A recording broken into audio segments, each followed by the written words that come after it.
तर नमस्कार मैत्रिणींनो, मी जयश्री होम किचन मध्ये तुमचं खूप खूप स्वागत आहे। आणि आज आपण बघणार आहोत आलू टिक्की। तर इथे मीडियम साइजचे मी 4 बटाटे उकडून घेतलेले आहेत आणि ते छानपैकी असे खिसून घ्यायचे आहेत आपल्याला। तर इथे व्हिडिओत दाखवल्याप्रमाणे 4 बटाटे आपले छानपैकी असे खिसून झालेले आहेत। तर यामध्ये कोणती जिन्नस मिक्स करायचे ते बघूया।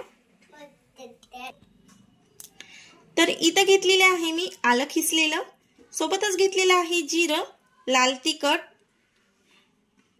चाट मसाला, आमचूर पावडर, हळदी पावडर, काळं मीठ, साधं मीठ आणि सोबतच घेतलेले आहे मी 2 हिरव्या मिरच्या बारीक कट करून।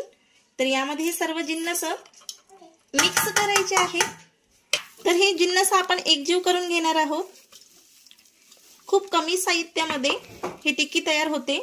तर छानपैकी हे सर्व जिन्नस एकजीव करून झालेले आहेत। तर यामध्ये आपण थोडंसं घालूया तांदळाचं पीठ,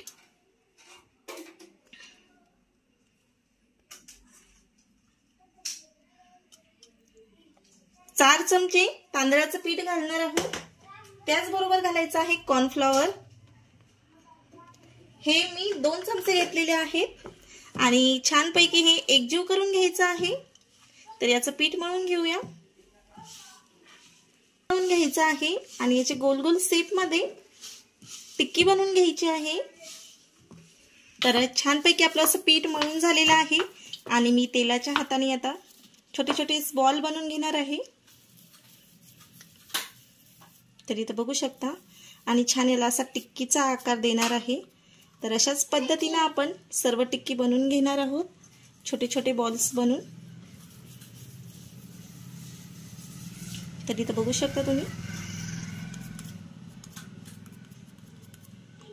तर अशा पद्धतीने आपण सर्व टिक्की बनवून घेऊया। तर तुम्ही इथे बघू शकता अशा पद्धतीने आपल्या टिक्की बनवून झालेल्या आहे। तर याला आपल्याला शॅलो फ्राय करायचे आहे, तुम्ही डीप फ्राय सुद्धा करू शकता। तर इथे मी अर्धा चमच कॉर्नफ्लॉवर घेतलेला आहे आणि 1 चमच घेतलेला आहे तांदळाचं पीठ आणि हे एक मस्तपैकी मिक्स करून घेतलेला आहे। तर हलकसं आपल्याला या टिक्कीला लावून हलकसं लावायचं आहे टिक्कीला आणि असं शॅलो फ्राय करायचं आहे। तर अशाच पद्धतीने आपण सर्व टिक्कीला हलकसं पीठ लावून शॅलो फ्राय करून घेणार आहोत।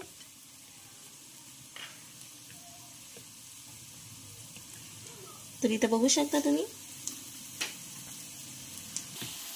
तर अशाच पद्धतीने आपण सर्व टिक्की फ्राय करून घेणार आहोत। मीडियम गॅसवर ह्या टिक्की फ्राय करून घ्यायच्या आहेत, व्हिडिओ दाखवल्याप्रमाणे।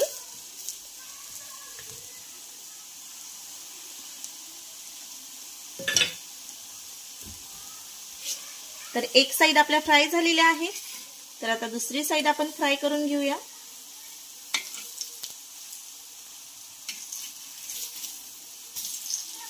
तर इथे बघू शकता अतिशय कुरकुरीत अशा फ्राय होतात मीडियम गॅसवर आणि कमी तेलामध्ये।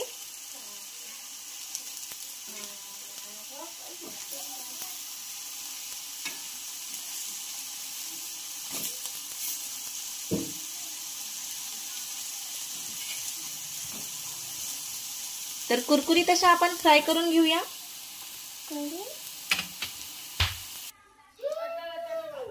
तर रेडी झालेले आहेत आपल्या आलू टिक्की। तर इथे बघू शकता अतिशय छान आणि कुरकुरीत असे झालेले आहेत। तर कशी वाटली मग तुम्हाला रेसिपी नक्की कमेंट करून सांगा। आवडल्यास लाईक, शेअर, सबस्क्राइब करा आणि बेल आयकॉनला सुद्धा प्रेस करा। धन्यवाद।